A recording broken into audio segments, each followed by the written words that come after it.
Hi दोस्तों. Hopefully all of you are doing pretty well. So welcome back to one of my new video over here. ये video काफ़ी important video होगा. इसमें मैं आपको बताऊंगा कि हमें कितना इन्वेस्टमेंट करना चाहिए स्टॉक मार्केट में. मुझे कई लोग ये सवाल करते हैं कि मैं कितना पैसा लगाऊं, 1000, 10,000, 50,000, या तो फिर मैं मेरी जितनी सैलरी है या मंथली इनकम है उतना उसका कितना परसेंटेज लगाऊं. ये हम कैसे डिसाइड करते हैं. Okay.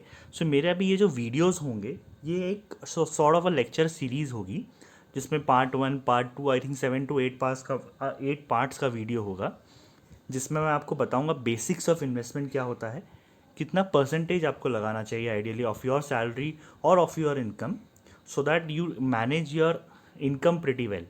Okay. Before going forward, thank you मेरे पुराने वीडियोस को इतना प्यार देने के लिए. एक आधे वीडियो का तो यार अराउंड 40,000 50,000 व्यूज़ हो चुका है. Really really thank you for that. Hopefully आप को मेरे वीडियोस पसंद आ रहे हैं. अगर आ रहे हैं तो प्लीज़ सब्सक्राइब कीजिए एंड शेयर कीजिए. ओके. चलिए तो हम आगे बढ़ते हैं. जैसे मैंने आपको बोल रहा हूँ, हम कंफ्यूज रहते हैं काफ़ी. अरे स्टॉक मार्केट नीचे आ गया है, क्या मैं ज़्यादा पैसा लगा दूँ अभी? नहीं नहीं नहीं नहीं, अभी तो ऊपर हो गया है, क्या मैं कम डालूँ? क्या म्यूचुअल फंड चाहिए मेरे लिए, क्या करूँ मैं? ओके. कोई भी कंफ्यूज होता है एंड ये दिस इज़ नॉर्मल. ये सबके लिए होता है, जो नया इन्वेस्टर है, बिगिनर है, या तो फिर आप बोल रही है इंटरमीडिएट है, सबको ये कन्फ्यूजन होता ही है. इसमें कोई नई बात है नहीं. लोग सोचते हैं मैं स्टॉक में डालूँ, एफडी में डालूँ, किस में डालूँ? स्टॉक के बारे में मुझे नॉलेज नहीं है, मुझे रिटर्न आएगा नहीं आएगा, क्या करूँ, मुझे समझ नहीं आ रहा है, मुझे क्या करना चाहिए. ओके. यहाँ पे मैं जो आपको बताऊँगा ना ये वीडियोज़ में, ये वीडियो में मैं आपको बताऊँगा आपको कितना percentage of your income per month अगर आप इन्वेस्ट करना चाहते तो पर मंथ करिए. इसको क्वार्टरली बेसिस पे करना है तो क्वार्टरली कर लिए. ईयरली भी कर सकते हैं, हाफ ईयरली भी कर सकते हैं. It is completely up to you. Okay. मैं प्रेफर करूँगा आपको क्वार्टरली बोलना, बिकॉज हो सकता है कुछ आप जानते हैं अप्स एंड डाउन्स होते हैं मार्केट के. ओके. कोई भी एक डेट फिक्स मत रखिए. जिस दिन मार्केट डाउन ट्रेंड पे है उस दिन हमें इन्वेस्ट करना चाहिए, बट कितना परसेंटेज. ओके. उस पर हम लोग आते हैं अभी. ये आप देखिए, ये थोड़ा पाए चार्ट है. आई डोंट नो ये सब कुछ समझ पाएगा क्या. मैं आपको ईजी भाषा में बताता हूँ क्या होता है ये. ओके. तो how to spend your income. अभी मैंने यहाँ पे लिख दिया है कि 60% फिक्स्ड कॉस्ट है. तो इसका मतलब क्या होता है मैं आपको बताता हूँ. अगर आप 100 रुपया कमा रहे हो महीने का, ठीक है, तो 100 रुपये में से 60 रुपया आपका फिक्स्ड कॉस्ट में जाना चाहिए. अभी आप मुझे पूछेंगे कि फिक्स्ड कॉस्ट क्या होता है. बराबर. फिक्स्ड कॉस्ट होता है आपका rent, home loan, education loan, बहुत सारे लोन्स होते हैं हमारे, वो मैं आपको डिटेल में बताऊंगा आगे की स्लाइड्स में. ओके. ये आपका होता है फिक्स्ड कॉस्ट. फिर आपका, अगर आप 100 रुपया कमाते हो तो 100 रुपये एग्जाम्पल तो बहुत मैंने छोटा लिया है, आई एम सॉरी. मैं बोलता हूँ 50K आपका मंथली सैलरी है. सॉरी, 50K आपका मंथली सैलरी है. तो 50K में से 60% जो होता है, 60% आपका होगा फिक्स्ड कॉस्ट. 60% कितना हुआ? अराउंड 30,000. तो मैं बोलूँगा आपको, आप लीजिए 30,000 फिक्स्ड कॉस्ट में. 50,000 का इन्वेस्टमेंट होगा आपका, 5,000 पर मंथ 5,000 का इन्वेस्टमेंट होगा. ठीक है. इसमें सेविंग भी आप करिए 20%, आप खुद कैलकुलेट कर लिए, अराउंड 10,000 आएगा.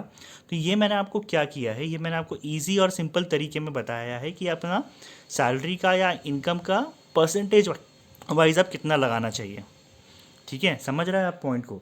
इसमें आपका, मैं ये नहीं बोल रहा हूँ आप फिक्स मनी इन्वेस्ट करो, क्योंकि कई लोग बोलते हैं कि हमारी तो उतना सैलरी नहीं है, हम उतना नहीं कर सकते इन्वेस्ट एंड ऑल दोस्त थिंग. इसलिए मैं आपको परसेंटेज बता रहा हूँ. फिर से मैं बताता हूँ, अगर आपका 100 रुपीज़ का पर मंथ इनकम है तो आपका फिक्स्ड कॉस्ट में जाना चाहिए 60 रुपया, सेविंग्स में जाना चाहिए 20 रुपया, इन्वेस्टमेंट जो आपका स्टॉक मार्केट होता है उसमें जाना चाहिए 10.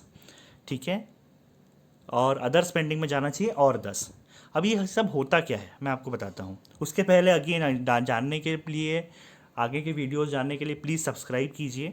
ये हमें मोटिवेट करता है ऐसे वीडियोस बनाने के लिए. ओके. नेक्स्ट स्लाइड पे आता हूँ मैं. अब फिक्स कॉस्ट क्या आता है, जो मैंने आपको बोला है आपका 60% जाना चाहिए.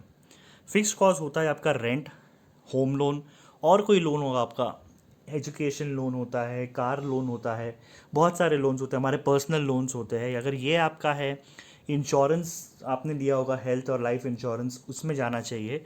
Electricity bill, mobile bill, internet bill, ये सब मिला के आपका 60% होना चाहिए. 60% के ऊपर नहीं जाना चाहिए।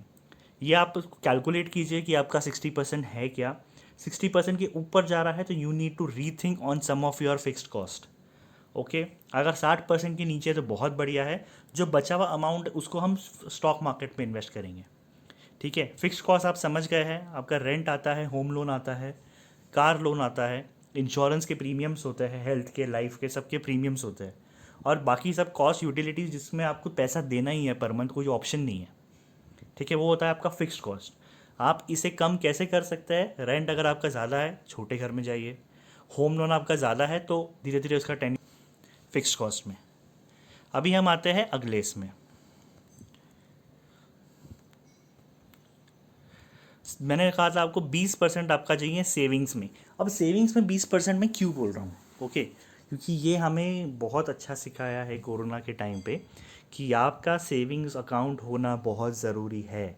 सेविंग्स होना बहुत ज़रूरी है क्योंकि आपको इमरजेंसी फ़ंड का रिक्वायरमेंट कभी भी हो सकता है।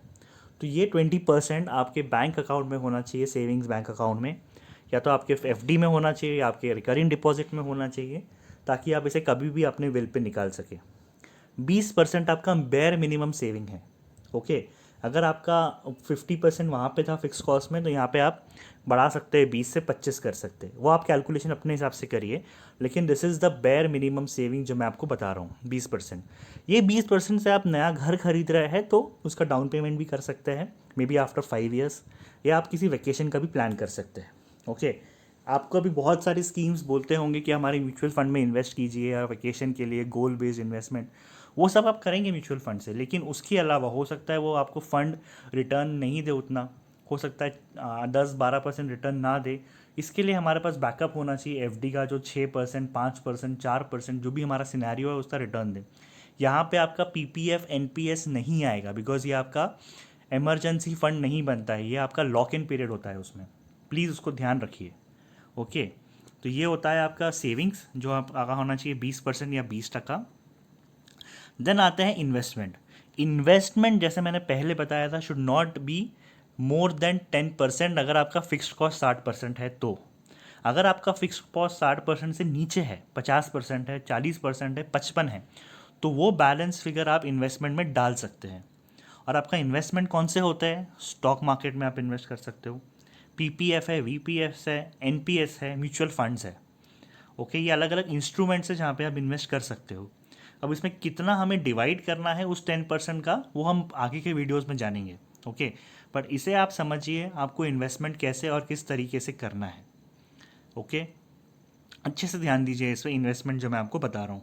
ठीक है, इसके बारे में हम डिटेल में आगे के इसमें डिस्कस करेंगे अलग अलग वीडियोज़ में। मैं फिर से आगे आगे बढ़ता हूँ। हमारा 10% जो मैंने बोला था अदर स्पेंडिंग्स, जो आपका और 10% है वो जाना चाहिए शॉपिंग, मूवी, पार्टी। जो आपको फ़ोन लेना है, टीवी लेना है, ये बहुत चीज़ें हमें लेनी पड़ती है, वो 10% के ऊपर नहीं होना चाहिए। इमेज गलत आ गया यहाँ पे, लेकिन वो 10% के ऊपर नहीं होना चाहिए। ठीक है, मैं फिर से अपने इस पे आता हूँ। ये आप इसको देखिए, मैं यहाँ पे पॉज ले रहा हूँ कम से कम 1 मिनट का।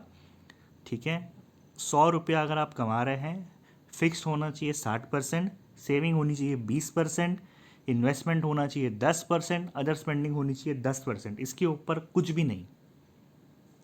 ठीक है, अगर आपका फिक्स कॉस्ट कम है तो आप प्रोपोर्शनेटली इन्वेस्टमेंट और सेविंग में बढ़ाइए, अदर स्पेंडिंग को जहाँ तक हो सके कम रखिए।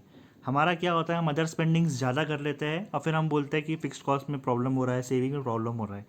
हम लोग हमेशा सेविंग में कॉम्प्रोमाइज़ करते हैं, ये कभी नहीं होना चाहिए। ठीक है, चलिए आगे बढ़ते हैं।